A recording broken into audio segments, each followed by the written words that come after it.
अस्सलाम वालेकुम व्यूअर्स, कैसे हैं आप? उम्मीद करती हूँ खैरियत से होंगे। स्टडी विद बीआरडी में आप सबको खुश आमदीद। CS 101 की लेक्चर सेशंस में आज हम जो कवर करने जा रहे हैं वो है मॉड्यूल 46 टू 50।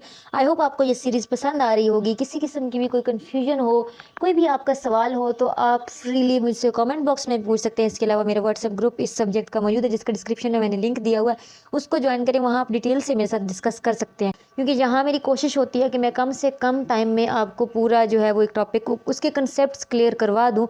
तो कंसेप्ट्स तो जहाँ तक मुझे रिस्पॉन्स अभी तक मिल रहा है अल्हम्दुलिल्लाह बच्चों के क्लियर हो रहे हैं, ठीक है। लेकिन डिटेल में कोई भी चीज़ आपको जाननी हो, या मतलब कभी ऐसा होता है कि मैं बाज़ दफ़ा मुझे याद नहीं रहता, किसी सेशन में मैंने नहीं बताया हो, अगर के मतलब जो मैंने आज मॉड्यूल पढ़ाए हैं इनमें से इंपॉर्टेंट चीज़ कौन सी है पेपर्स के लिहाज से। तो अगर ऐसा कोई मॉड्यूल, वैसे कोशिश तो मैं करती हूँ कि मैं साथ साथ इंपॉर्टेंट चीज़ें भी बता देती हूँ, ठीक है। लेकिन अगर किसी में रह गया हो तो वो भी आप मुझसे पूछ सकते हैं। लेकिन इसके अलावा पेपर जब नज़दीक आएंगे तो इंशाल्लाह मैं पेपर्स के लिए अलग वीडियोस बनाऊंगी, जिसमें मैं टॉपिक्स को बाकायदा से हाईलाइट करके और जो है वो टॉपिक्स आपको करवा दूंगी। लेकिन अभी मकसद ये है कि आपको कम्प्लीटली एक सिलेबस करवा दिया जाए, यानी पेपर्स में आपको वो जो भागम भाग मची हुई होती है कि हाँ ये यहाँ से फाइल्स पकड़ो, वहाँ से इंपॉर्टेंट क्वेश्चन पकड़ो, नहीं, आपको वो ज़रूरत नहीं पड़ेगी। अगर आपने मेरी लेक्चर सीरीज सुनी हुई, आपको जस्ट अपने कंसेप्ट, बेसिक कंसेप्ट वो क्लियर करने हैं। उसके बाद क्वेश्चन कहीं से भी आ जाए, इंशाल्लाह वो स्टूडेंट्स जिन्होंने मेरी लेक्चर सीरीज़ फॉलो की है उनको किसी भी क्वेश्चन में प्रॉब्लम नहीं होगी, क्योंकि हम कोई भी टॉपिक छोड़ नहीं रहे। एक बार हम सारे टॉपिक्स पढ़ रहे हैं कि कहीं से भी अगर एग्जामिनर क्वेश्चन दे देता है, क्योंकि बनना तो पेपर सारा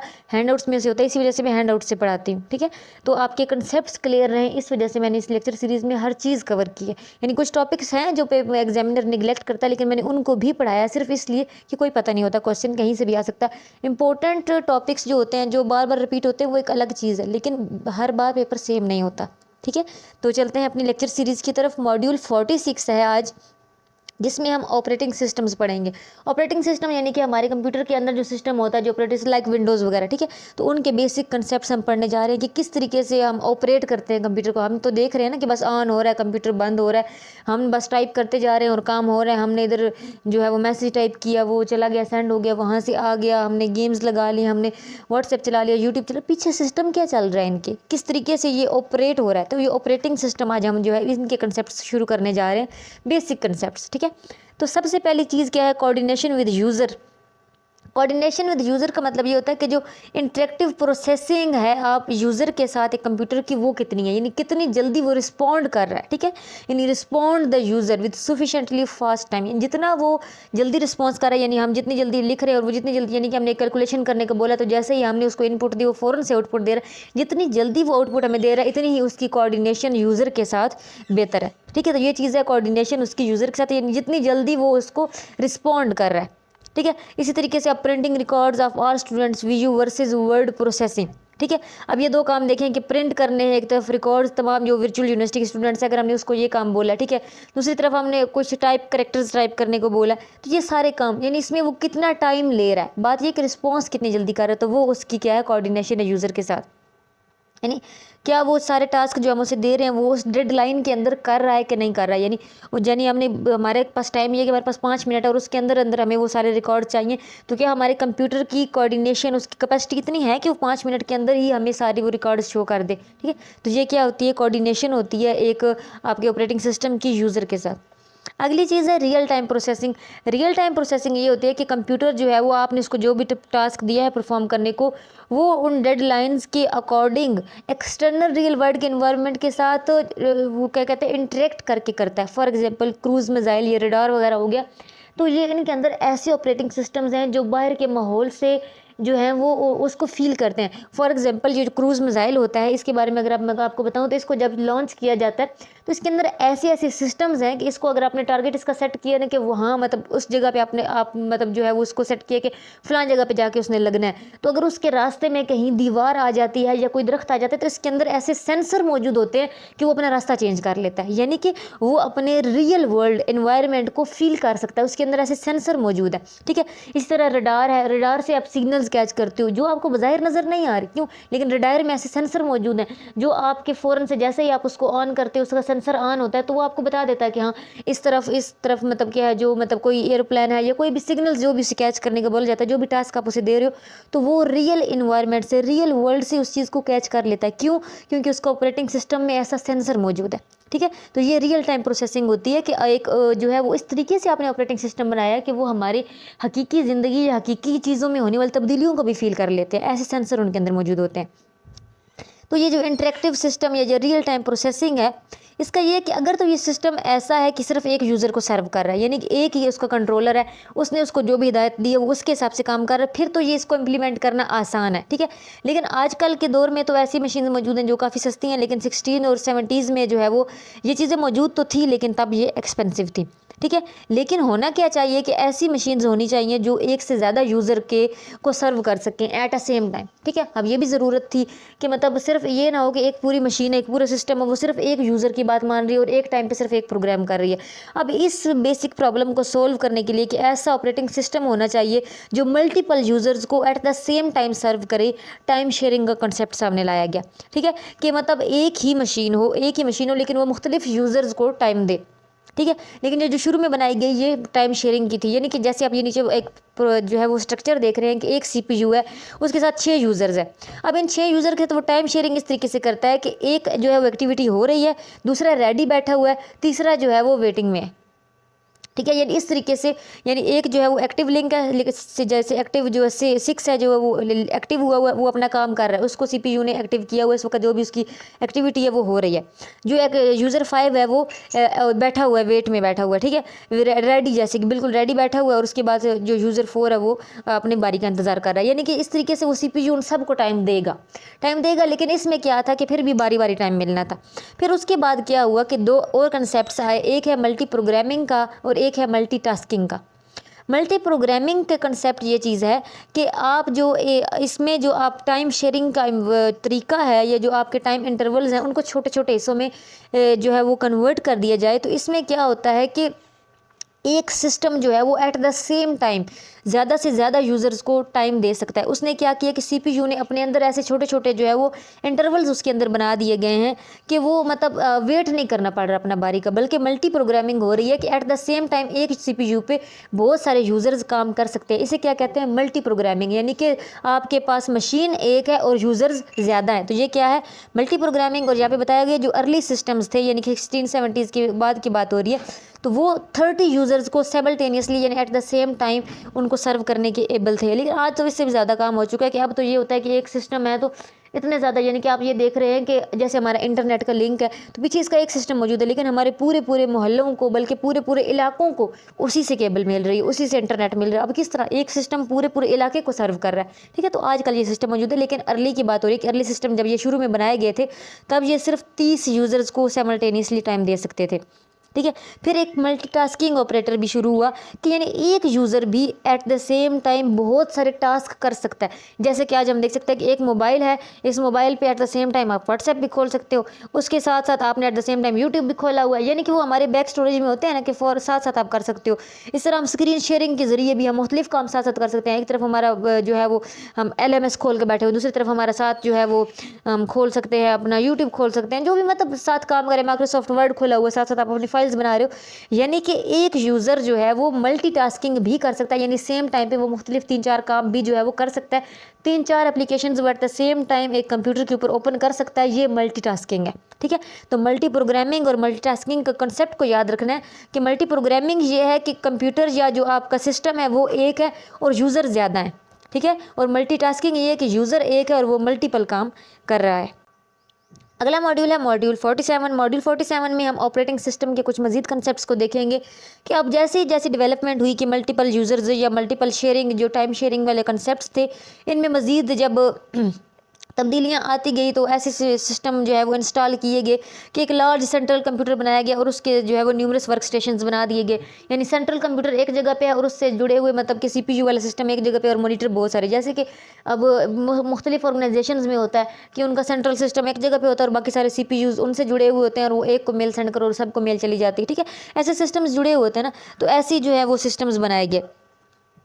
अब इनमें क्या हुआ, प्रॉब्लम क्या हो गई कि अब जब एक सिस्टम एक है आपका और उसने सारा सिस्टम उसने जो है इतनी सारी चीज़ें बैलेंस करनी है, तो वो लोड एक ही मशीन पे बहुत ज़्यादा लोड हो जाता है, ठीक है। तो अब क्या हुआ, उस लोड को बैलेंस करने की ज़रूरत थी, ठीक है, कि ऐसा सिस्टम बनाया जाए कि अगर एक सीपीयू है उस पे 4-5 जो है स्क्रीन्स काम कर रही हैं, तो जब ज़्यादा बैलेंस जब लोड हो जाए तो उसको बैलेंस किस तरीके से किया जाए कि क्या आप ज़्यादा काम, जब एक यूज़र के पास ज़्यादा काम है तो उसका कुछ काम दूसरे यूज़र को दे दिया जाए, ठीक है। तो यानी कि एक स्क्रीन पे इतना ज़्यादा जमकट्ठा ना बनाओ, बल्कि सारी स्क्रीन को थोड़ा थोड़ा शेयर करके काम दे दिया जाए। तो इसके लिए क्या सिस्टम सामने आया, स्केलिंग का। स्केलिंग का मतलब क्या होता है कि break task into sub task, यानी आपके पास जो काम मौजूद है उसको छोटे छोटे सब टास्क में डिवाइड करके आप मुख्तलिफ यूज़र्स को दे दो। क्यों, पीछे ऑपरेटिंग सिस्टम तो एक ही है, ठीक है। तो ये एक लोड बैलेंसिंग और स्केलिंग का सिस्टम सामने आया। उसके बाद अगली चीज़ है एम्बेडेड सिस्टम्स। एम्बेडेड सिस्टम्स वो होते हैं कि जो आपका ऑटोमेटिक सिस्टम होता है ना, यानी कि जो भी एक मशीन ने काम करना है वो उसके अंदर मौजूद हो, यानी उसका ऑपरेटिंग सिस्टम उस डिवाइस के अंदर मौजूद हो, उसको अंदर से ही डायरेक्शंस मिल रही हैं, यानी फिक्स किया गया उसके अंदर सिस्टम, यानी उसने जो स्पेसिफिक टास्क करना है उस सिस्टम ने वो उसके अंदर मौजूद हो। जैसे कि हमारे होम अप्लायंसेज वगैरह हो गए, सेल फोन में हो गया, अब ये इन सारी चीज़ों में हैंड हेल्ड कंप्यूटर्स, इनके अंदर सिस्टम मौजूद है, इनको बाहर से आप कोई ऑपरेट नहीं कर रहा। अब ये आपके हाथ में मोबाइल है तो इसको अब मजीद बाहर से कोई भी ऑपरेट नहीं कर रहा, इसके जितने भी सिस्टम इसके अंदर हो सकते हैं वो इसके अंदर बना दिए गए हैं। इसी तरह हमारे होम अप्लायंसेज हैं, जैसे हमारी वॉशिंग मशीन है, वॉशिंग मशीन के अंदर ऑपरेटिंग सिस्टम ऐसा बना दिया गया है कि हाँ, जब आप उस मशीन को ऑन करोगे तो 15 मिनट के बाद उसकी सीटी बजना शुरू हो जाएगी, कि मतलब वो आपको अलार्म दे रहा है कि हाँ आपकी 15 मिनट पूरे हो चुके हैं। इसी तरह हमारे जैसे प्रेशर कुकर हो गया, या इसी तरह हमारे आप ओवन ले लो, ओवन के ऊपर ऐसा उसके अंदर ऐसा ऑपरेटिंग सिस्टम बना दिया गया है कि आपने जो भी टाइमिंग उस पर लगाई है, ठीक है, आपको आपने बेक करने का टाइम लगाया हुआ है या आपने कोई चीज़ गर्म करने का टाइम लगाया, तो जैसे ही वो टाइमर पूरा होता है तो वो आपको इन्फॉर्म कर देता है। क्यों, उसके अंदर ऐसा एम्बेडेड सिस्टम मौजूद है, ठीक है। तो ये सारी चीज़ें हैं। फिर इसी की कुछ मिसालें यहाँ पे नीचे लिखी हुई हैं, इनमें से एक दो याद कर लीजिएगा कि VX वर्क्स है, इनको किसने डेवलप किया, विंड रिवर सिस्टम ने डेवलप किया।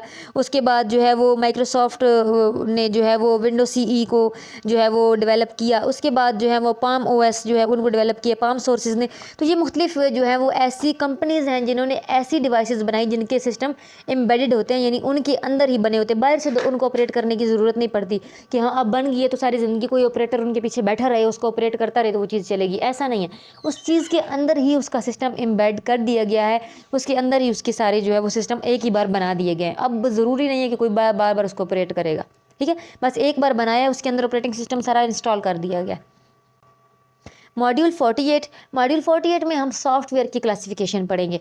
सॉफ्टवेयर क्या होता है, सॉफ्टवेयर यानी कि हमने पढ़ा था ना जब हमने बिल्कुल शुरू किया था CS का ये कोर्स, तो हमने पढ़ा था एक हार्डवेयर होता है एक सॉफ्टवेयर होता है।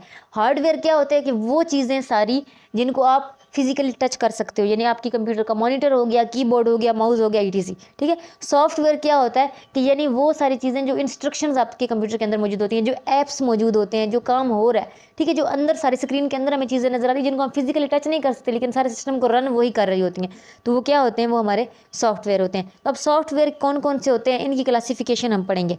सबसे पहली चीज़ क्या है, सॉफ्टवेयर है। सॉफ्टवेयर दो किस्म के होते हैं, एक होता है एप्लीकेशन सॉफ्टवेयर, एक होता है सिस्टम सॉफ्टवेयर, ठीक है। फिर इनके आगे मजीद क्लासिफिकेशन है, तो इस इंग्लिश को छोड़ के मैं आपको इस स्ट्रक्चर से सारी चीज़ें समझा देती हूँ कि सबसे पहले क्या चीज़ है सॉफ्टवेयर। सॉफ्टवेयर की दो किस्में, एक है एप्लीकेशन सॉफ्टवेयर, दूसरा है सिस्टम सॉफ्टवेयर।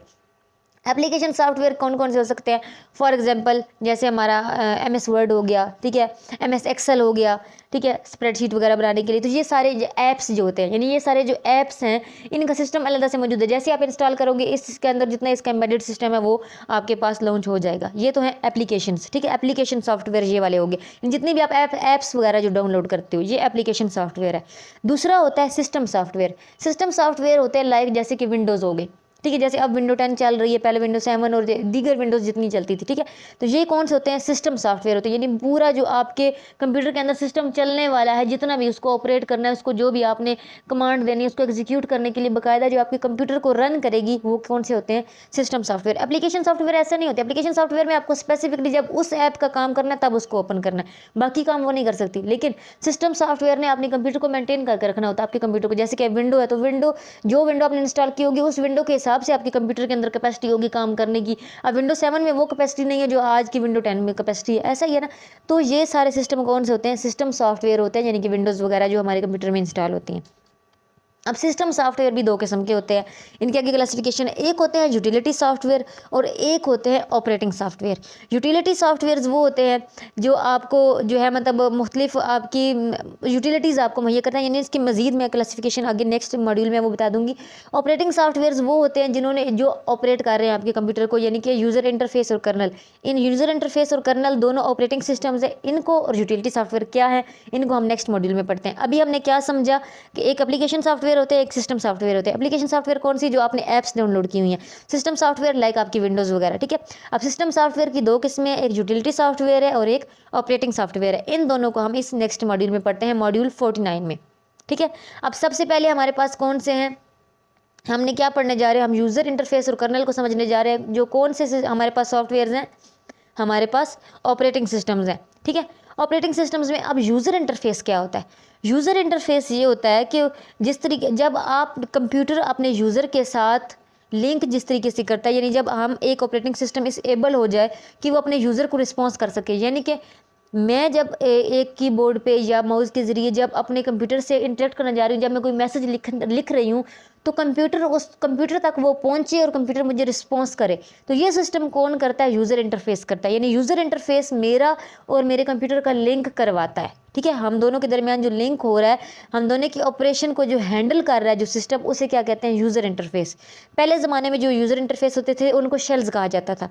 ये सिर्फ टेक्स्ट मैसेज के ज़रिए यूज़र की जो बात होती है वो उसको तक पहुंचाते थे, हमारी मतलब CPU तक पहुंचाते थे बात, ठीक है।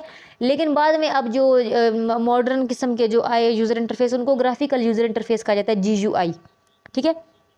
प्रोनाउंस किस तरह किया जा सकता है, गू से गुई, मतलब इसको प्रोनाउंस किया जा सकता है गुई, ठीक है। तो अब ये क्या है, इनका क्या था, वो पहले तो सिर्फ ये थे कि टेक्स्ट की सूरत में आप कीबोर्ड से करते थे, ठीक है। तो आप टेक्स्ट की सूरत में आपके यूज़र जो है वो कम्युनिकेट कर सकता था आपके CPU के साथ, आपके कंप्यूटर सिस्टम के साथ, आपके ऑपरेटिंग सिस्टम के साथ। लेकिन जब ये GUI आए तो इन सिस्टम ने अलाउ कर दिया कि वो जो यूज़र है वो कमांड दे सकता है अपने कंप्यूटर को मुख्तलिफ डिवाइसेस के ज़रिए, माउस के ज़रिए दे सकता है, बटन्स के ज़रिए दे सकता है, और वो स्क्रीन पे एक बाकायदा एक पिक की सूरत में, यानी कि आप वो ग्राफिक आर्टिक्स की सूरत में वो जो है वो सामने शो होता है। यानी कि जैसे ही हम जो कोई मैसेज कर देते हैं अपने कंप्यूटर को, जैसे कि हमने अब उसको एक समझ लें कि एक कैलकुलेशन के लिए दिया, तो उसका बाकायदा सिर्फ हमारा मैसेज नहीं शो होता बल्कि एक पिक सामने आ जाती है, यानी कि ये हमने कमांड दिया और वो उसको एग्जीक्यूट कर रहा है। तो ये जो GUI है, ग्राफिकल यूज़र इंटरफेस है, वो उस सिस्टम को अलाउ करता है कि वो कमांड जो है वो पिक्टोरियल सूरत में ले सकता है, ठीक है। ग्राफिकल यूज़र इंटरफेस जो है वो पहले मतलब जो है वो MS-DOS ऑपरेटिंग सिस्टम होता था, उसमें जो है वो शेल्स की कमांड होती थी, यानी कि टेक्स्ट की सूरत में होती थी, MS-DOS था। लेकिन अब ये GUI आ गए, तो ये इनमें जो है मतलब एक इम्पोर्टेंट जो शेल है GUI का, वो विंडो मैनेजर है, कि विंडो को मैनेज करता है, ठीक है। किस तरह जो है वो जो है स्क्रीन के ऊपर ब्लॉक्स जो है वो बने होते हैं, उनको किस तरह मैनेज करते हैं वो विंडो जो होती है, ठीक है। विंडो को ट्रैक पे किस तरीके से रखना है, हमने विंडो के अंदर जितनी एप्लीकेशंस हैं उनको एसोसिएट किस तरीके से करना है, किस तरह वो स्क्रीन पे डिस्प्ले होंगी, विंडो में हर चीज़ किस तरीके से प्लेस किस तरीके से मैनेज करेंगी। जो भी हमने एप्लीकेशन जो है वो विंडो पे हमने चाहिए कि विंडो में ये चीज़ हो, ये चीज़ हो, यानी ये चीज़, हर विंडो की अपनी रेंज होती है ना, तो वो उस रेंज के हिसाब से जो उस विंडो में जितनी चीज़ें चाहिए होंगी, तो वो हमें जो मैनेज करता है एक चीज़ को, तो वो हमारा विंडो मैनेजर जो है वो GUI ही होता है, ठीक है। यानी एक ऐसे विंडो मैनेजर भी आप कह सकते हैं। अब दूसरी चीज़ क्या होती है, यूज़र इंटरफेस के बाद कर्नल होता है। यूज़र इंटरफेस वो है जो हमें यानी यूज़र को और कंप्यूटर को कनेक्ट कर रहा है, ठीक है। हमारे मैसेजेस जो है वो सिस्टम तक पहुंचा रहा है और सिस्टम के मैसेजेस हम तक पहुंचा रहा है। कर्नल जो होता है वो इंटरनल सिस्टम होता है सारे कंप्यूटर का, ऑपरेटिंग सिस्टम का जो इंटरनल सिस्टम है ना, जो सारी अंदर ऑपरेशंस चल रहे हैं, उसको कर्नल कहा जाता है। अब कर्नल की मज़ीद जो ऑपरेशंस हैं वो हम मॉड्यूल 50 में पढ़ते हैं कि मॉड्यूल 50 में कर्नल क्या है। कर्नल जो है वो इंटरनल पार्ट है ऑपरेटिंग सिस्टम का, उसको क्या कहते हैं, कर्नल। अब कर्नल जो है वो मुख्तलिफ काम कर सकता है। कर्नल के मुख्तलिफ काम क्या हैं वो अब हम पढ़ते हैं। सबसे पहला इसका काम है फ़ाइल मैनेजर। कर्नल का एक यूनिट है, यानी कर्नल के अंदर एक सिस्टम मौजूद है कि उसने फाइल्स को मैनेज करना होता है। यानी आपने जितनी भी स्टोरेज आपकी मौजूद है अंदर, उसमें आपने जितनी फाइल्स बनाई हुई हैं उनको मैनेज करके रखेगा। उनको मैनेज करने की आसानी के लिए क्या है, इसने फ़ोल्डर्स का हमें ऑप्शन दिया हुआ है कि हम फ़ोल्डर्स बना के रख सकते हैं, जिनको डायरेक्टरी भी कहते हैं, फ़ोल्डर्स भी कहते हैं। आप मुख्तलिफ किस्म के फ़ोल्डर्स बना सकते हो, ठीक है। और जब वो एक चेन बन जाती है डायरेक्टरीज की तो उसे डायरेक्टरी पाथ भी कह सकते हैं, यानी जो फोल्डर का पूरा एक हिस्सा बन जाता है ना उसे डायरेक्टरी पाथ भी कहा जाता है। ठीक है, अब इसकी इन्होंने यहाँ पे एक मिसाल दी हुई है। फॉर एग्जांपल कि आपने एक जो है वो बनाई है डायरेक्टरी जिसमें आपने जो है वो एनिमल्स के बारे में, जिसमें आपने हिस्ट्रिक, रीहिस्ट्रिक और डायनासोर्स वगैरह इन सब के बारे में इंफॉर्मेशन अंदर रखनी है। तो जब आप ऑन द होल एक पूरी डायरेक्टरी बनाओगे तो उसका नाम आपने एनिमल रखा है। ठीक है, एनिमल के अंदर उसकी सब डायरेक्टरी आपने बनाई है, जिसमें एक का नाम आपने डायनासोर्स रख दिया, दूसरी का नाम आपने जो है वो रीहिस्ट्रिक रख दिया, प्री हिस्ट्रिक रख दिए। ठीक है, तो इस तरीके से आपने यानी कि एक फोल्डर बनाया, उसके अंदर उसके सब फोल्डर्स बना दिए। तो इन सब को यानी इस पूरी डायरेक्टरी को, डायरेक्टरी पाथ को किसने हैंडल करना है? आपके कर्नल ने करना है। दूसरा आपके कर्नल का काम क्या है? उसके अंदर वो डिवाइस ड्राइवर होता है। हमने कहा था ना कि कंप्यूटर के साथ जितनी डिवाइसेस जुड़ी हुई होती हैं वो एक कंट्रोलर के जरिए जुड़ी हुई होती है। ठीक है, उनके साथ एक कंट्रोलर ज़रूर होता है। तो उस कंट्रोलर के साथ कम्युनिकेट करना, यानी कि आपके सॉफ्टवेयर और आपके जो कंट्रोलर को एक साथ कम्युनिकेट करना किसका काम है? कर्नल का काम है। जब भी आप कोई ऑपरेशन करना होता है, कोई भी आप उसको जो है वो एक्टिविटी बोलते हो, तो आपका कर्नल जो होता है वो आपकी जो रिक्वेस्ट को है ट्रांसलेट करता है और आपकी सीपीयू को समझाता है। ठीक है, और उसके बाद जो है वो सीपीयू उस पर वर्क करके आपको उसका आउटपुट दे देता है। यानी कि आपकी डिवाइसेस को, जो आपके डिवाइस ड्राइवर्स हैं, यानी आपके जो कंट्रोलर्स हैं, उनको कंट्रोलर्स को डिवाइस ड्राइवर्स भी कहा जाता है ना, यानी उनको कंट्रोल करना, उनको मैनेज करना भी किसका काम है? आपके कर्नल का काम है। उसके बाद इसका अगला जो सिस्टम है इसके अंदर जो मौजूद है कर्नल का, वो है मेमोरी मैनेजर। ये आपकी मेमोरी को भी मैनेज करता है। आपकी कंप्यूटर की जो मेन मेमोरी है और आपकी जो सेकेंडरी मेमोरी है, यानी कि मास स्टोरेज है, इनको मैनेज करना भी इसका काम है। इसको पता है कि आपने जब कोई चीज़ मेन मेमोरी में स्टोर करने जा रहे हो तो उसको कहाँ पे स्टोर करना है, किस तरीके से पहले चीज़ों को साइड पे रखना है और नई आने वाली चीज़ के लिए जगह बनानी है। इसी तरीके से कौन सी चीज़ आप जब सेकेंडरी स्टोरेज यानी मैस स्टोरेज में लेके जा रहे हो तो किस तरीके से उस चीज़ को आप स्टोर करना है, मेमोरी को मैनेज किस तरीके से करना है कि अगर आपकी 4 GB की एक चीज़ है तो आपकी कुल मेमोरी अगर 8 GB है तो 4, अगर आपने एक 4 GB की कर दी तो आधी मेमोरी तो फुल होगी। वो इस तरीके से उसको नहीं करता, बल्कि उसके पेजिंग की टेक्निक एक मौजूद होती है कि उसको छोटे छोटे हिस्सों में करके कुछ जो है वो मतलब उसके साथ जो है वो उस पर प्रोसेस करके उसको छोटे छोटे हिस्सों में कर देता है। छोटे छोटे हिस्सों में करके तो वो चंद केबीज़ में जब वो कन्वर्ट हो जाती है, जैसे हमने वो भी जो कहा था ना, कंप्रेस कर देता है।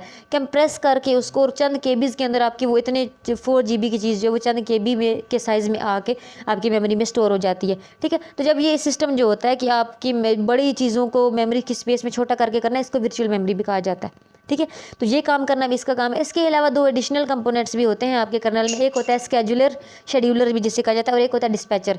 शेड्यूलर का ये काम होता है कि जो अभी एक्टिविटी हो रही है, एग्जीक्यूशन की जो एक्टिविटी है उसको मैनेज करना कि अभी कौन सी होगी, इसके बाद कौन सी होगी, यानी उसकी तरतीब को शेड्यूल करके रखना किसका काम है? शेड्यूलर का।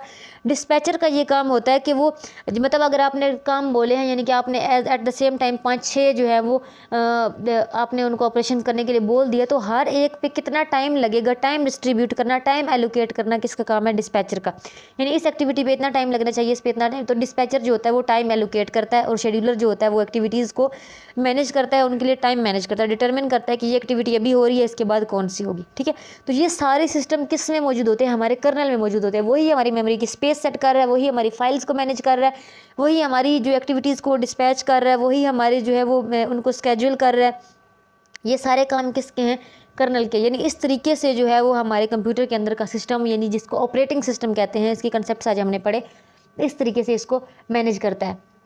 आई होप आपको आज का लेक्चर समझ में आ गया होगा। किसी भी किस्म की कोई कन्फ्यूजन हो तो आप कमेंट बॉक्स में पूछ सकते हैं। वीडियो अच्छी लगी है तो लाइक लाजमी करें, कमेंट किया करें। आपके कमेंट से हमें पता चलता है कि हम मज़ीद इसमें क्या बेहतरी होनी चाहिए या किस चीज़ की कमी है, या अगर सही चल रहा है तो फिर हम इस चीज़ को कंटिन्यू कर सकते हैं। ठीक है, दुआ में याद रखिएगा। अगली वीडियो तक के लिए अल्लाह हाफिज़।